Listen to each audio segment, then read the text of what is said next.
Pada zaman dahulu hiduplah dua orang sahabat, masing-masing bernama Patih Enggang adalah cucu nenek orang Selampaung. Salah satunya lagi bernama Rio Brani adalah cucu nenek Sigindo Sakti, menetap di Lempur Tengah, setelah pindah dari Genah Padang Buku. Hubungan antara Patih Enggang dan Rio Brani adalah sangat baik sebagai teman mengembara atau berburu di dalam hutan. Mereka ini menggantungkan hidup pada hasil berburu kijang dan rusa. Sedang Patih Enggang adalah orang yang berkuasa di Selampaung di bawah kekuasaan Rencong Telang Pulau Sangkar. Patih adalah gelar kebesarannya dalam memimpin. Gelar Rio juga gelar kebesaran. Pada waktu itu orang Lempur tidak diperkenankan memakai gelar Depati oleh orang Pulau Sangkar. Sebab orang Genah Padang Buku adalah pendatang baru, kekuasaannya berada di Pulau Sangkar. Mereka wajib tunduk pada kekuasaan Pulau Sangkar. Diceritakan, Rio Brani adalah orang tangguh, masuk dan keluar hutan seorang diri.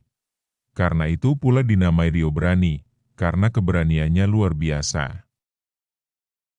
Hubungan baik Patih Enggang dan Rio Brani. Kala mereka berburu dalam hutan, ketika hendak mau pulang dari berburu, pada sebuah danau, kala turun dari ujung danau, kawasan Salukwai, Danau Duo. Karena pertemuan dua orang ini, maka sekarang terkenal dengan nama objek wisata Danau Duo. Kesepakatan mereka bangun bahwa danau ini adalah milik mereka berdua, milik orang Lempur juga milik orang Selampaung. Pada saat istirahat di penghujung pinggiran danau, kawasan Salukwai, mereka mengarahkan pandangan pada kawas. Pada saat istirahat di penghujung pinggiran danau, kawasan Salukwai, mereka mengarahkan pandangan pada kawasan sekitarnya, terutama pada kawasan Batu Belang di kaki Gunung Batuah. Alangkah kaget. Mereka melihat seorang gadis cantik rupawan, sedang mandi di penghujung kawasan Batu Belang. Mereka kaget dan heran. "Apa yang kau lihat, Patih?" kata Rio Brani. "Itu, ada seorang gadis cantik sedang mandi di sebelah ujung danau ini," ujarnya. "Kalau memang benar, bagaimana kalau kita taruhan, Imbu Patih?" "Taruhan danau ini," ujarnya. "Kalau memang benar, bagaimana kalau kita taruhan, Imbu Patih?" "Taruhan bagaimana? Siapa yang berani menangkap gadis itu, ialah jadi suaminya." "Oke." Setelah mereka sepakat, mulai mereka menangkap gadis itu dari permukaan air dengan menyelam pada kedalaman Danau Duo. Kesepakat memilih Patih Enggang yang pertama memulainya dengan cara menyelam. Namun sayang, pada pertengahan danau, Patih Enggang kehabisan nafas, hingga mundur kembali ke belakang. "Maaf sobat. Aku tidak bisa, nafasku tidak sampai untuk mencapai pada tempat gadis itu. Aku mengaku kalah dan mundur. Sekarang giliranmu," kata Patih Enggang dengan sikap kesatria.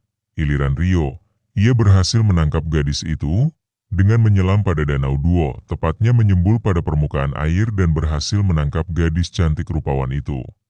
"Apakah maksud menangkap saya? Apa salah saya? Kami punya adat. Tidak dibenarkan laki-laki memegang perempuan yang bukan istrinya," kata cewek cantik ini. "Kalau saudari tidak keberatan, saya ingin jadi suami saudari," kata Rio Brani. Kemudian Rio bertanya panjang lebar, "Saudari dari mana?" "Kami dari golongan jin, dewa. Desa kami di puncak Gunung Batuah. Kedua orang tua saya ada di sana."